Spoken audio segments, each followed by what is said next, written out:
Hi guys, welcome back to our channel BA lifestyle. நாம் இன்றைக்கி நம்மளோட சேனலில் தீபாவளி ஸ்பெஷல் மோதிச்சூர் லட்டு எப்படி பண்ணுறதுன்னு பார்க்கலாமா? இன்றைக்கி மோதிச்சூர் லட்டு பண்ணுறதுக்காக நான் 1 கப் அளவுக்கு கடலை மாவு எடுத்து வச்சுருக்கிறேன். 100 கிராம் இருக்குது.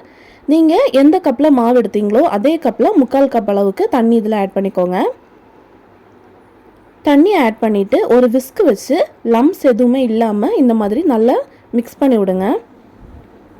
மாவு ரொம்ப திக்காகவும் இருக்கக்கூடாது, ரொம்ப தண்ணியாகவும் இருக்கக்கூடாது.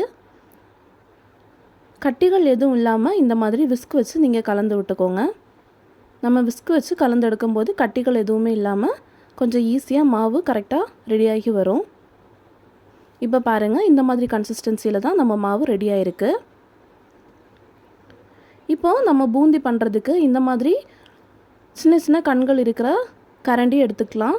இல்லைன்னா இந்த மாதிரி ஒரு ஜல்லடை மாதிரி எடுத்துக்கலாம். நான் இன்றைக்கி இந்த ஜல்லடையில் தான் பண்ண போகிறேன். எண்ணெய் நல்லா ஹீட் ஆனதுக்கப்புறமா கொஞ்சமாக மாவு இந்த மாதிரி ஊற்றி பாருங்கள். கரெக்டாக இந்த மாதிரி மாவு ஊற்றின உடனே மேலே வந்துச்சுன்னா கரெக்டாக இருக்கும். இப்போது நீங்கள் இந்த மாதிரி ஜல்லடையில் கொஞ்சம் மாவு ஊற்றி நல்லா இதை தட்டி விட்டுக்கணும். நீங்கள் தட்டி விட்டால் தான் சின்ன சின்ன பூந்திகளாக கரெக்டாக வரும். இல்லைன்னா ஒரே பிளேஸில் மாவு ரொம்ப திக்காகி கட்டியாக வரும்.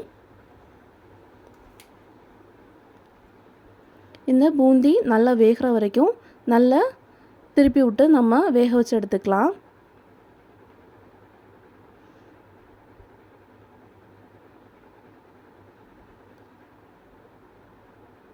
இப்போது பூந்தி சூப்பராக ரெடியாக இருக்குது பாருங்கள்.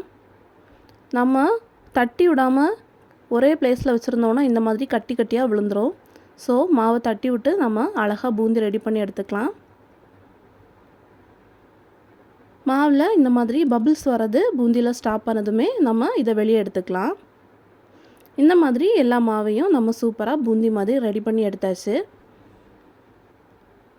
இப்போது இந்த பூந்திகளை நம்ம ஒரு மிக்ஸி ஜாரில் ஆட் பண்ணி பல்ஸ் மோடில் நம்ம பல்ஸ் பண்ணி எடுக்க போகிறோம். இந்த மாதிரி பல்ஸ் பண்ணி எடுத்துக்கலாம். அரைக்கக்கூடாது, ஜஸ்ட்டு 2 பல்ஸ் நீங்கள் ஓட்டி எடுத்தாலே போதும். இந்த மாதிரி சின்ன சின்ன உருண்டைகளாக கரெக்டாக வரும். பாருங்கள், இப்போ சூப்பராக பூந்தி நமக்கு ரெடி ஆகிருச்சு. ரொம்ப அரைச்சி எடுத்திங்கன்னா கரெக்டாக வராது, மாவு மாதிரி ஆயிரும். இப்போ நம்ம ஜீரா ரெடி பண்ண போகிறோம். அதுக்காக நான் 3/4 கப் அளவுக்கு சர்க்கரை எடுத்து வச்சுருக்கிறேன். இது கொஞ்சம் ஸ்வீட்னஸ் அதிகமாக தான் இருக்கும். கம்மியாக போதும்னா நீங்கள் ஒரு 1/2 கப் அளவுக்கு சர்க்கரை எடுத்தால் போதும். இதில் 1/2 கப் அளவுக்கு தண்ணி ஆட் பண்ணி இந்த மாதிரி நல்லா கொதிக்க விட்டு எடுக்க போகிறோம். இந்த மாதிரி கொதிச்சுட்டு இருக்கும்போது 3 கிராம்பு ஆட் பண்ணுறேன். நல்லா வாசனையாக இருக்கும். கூடவே கொஞ்சமாக ஏலக்காய் தூளும் ஆட் பண்ணிவிட்டு ஒரு கம்பி பதம் வராது வரைக்கும் நம்ம கொதிக்க வைக்க போகிறோம். கலருக்காக நான் இன்றைக்கி orange colour food colour add பண்ணுறேன். நல்லா கலர்ஃபுல்லாக இருக்கும். நீங்கள் ரெட் கலர் வேணும்னா ரெட் கலரும் ஆட் பண்ணிக்கலாம்.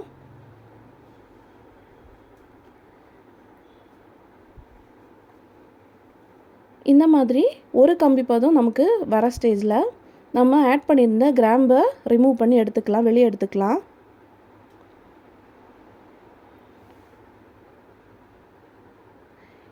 இப்போ பார்த்திங்கன்னா நமக்கு ஒரு கம்பி பதம் வந்துருச்சு. நம்ம இந்த ஸ்டேஜில் நம்ம பல்ஸ் மோடில் பல்ஸ் பண்ணி வச்சுருந்த அந்த பூந்திகளை இது கூட ஆட் பண்ண போகிறோம். பாருங்கள், சின்ன சின்ன உருண்டைகளாக சூப்பராக இருக்குது. இதை நல்லா மிக்ஸ் பண்ணி விட்டு ஒரு 5 நிமிஷம் இதிலே லோ ஃப்ளேமில் வச்சு நம்ம குக் பண்ண போகிறோம். அப்போ தான் உள்ளாடி ஜீரா அந்த பூந்திக்குள்ளாடி கொஞ்சமாக இறங்கி நல்ல டேஸ்ட்டாக இருக்கும். இது கூட கொஞ்சமாக கீ ஆட் பண்ணிக்கலாம். கீ ஆட் பண்ணி நல்லா மிக்ஸ் பண்ணி விடுங்க.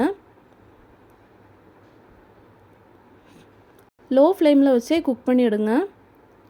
அப்போ தான் அந்த ஜீரா சூப்பராக பூந்திக்குள்ளாடி இறங்கியிருக்கும். இப்போ இது கூட நான் கொஞ்சமாக கேஷ்யூஸ் ஆட் பண்ணுறேன். ஆட் பண்ணி நல்லா மிக்ஸ் பண்ணி விடுங்க. ஒரு 5 மினிட்ஸ் நமக்கு ஆகும்போது இந்த மாதிரி ஒரு கன்சிஸ்டன்சியில் வரும். இந்த மாதிரி வரும்போது நம்ம ஃப்ளேம் ஆஃப் பண்ணிவிட்டு இதை கொஞ்சம் நேரம் ஆற விடலாம். நான் இந்த மாதிரி ஒரு பிளேட்டில் ட்ரான்ஸ்ஃபர் பண்ணி ஆற வச்சுருந்தேன். இப்போது நல்லா கொஞ்சம் சூடு ஆறி வந்ததுக்கப்புறமா இந்த மாதிரி சின்ன சின்ன உருண்டைகளாக நம்ம உருட்டி எடுத்துக்கலாம்.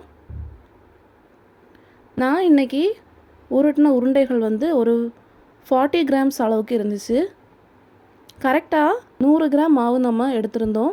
அதுக்கு 400 கிராமுக்கு அளவுக்கு லட்டு கிடச்சிருக்கு. அதாவது 10 லட்டு நமக்கு கிடச்சிருச்சு.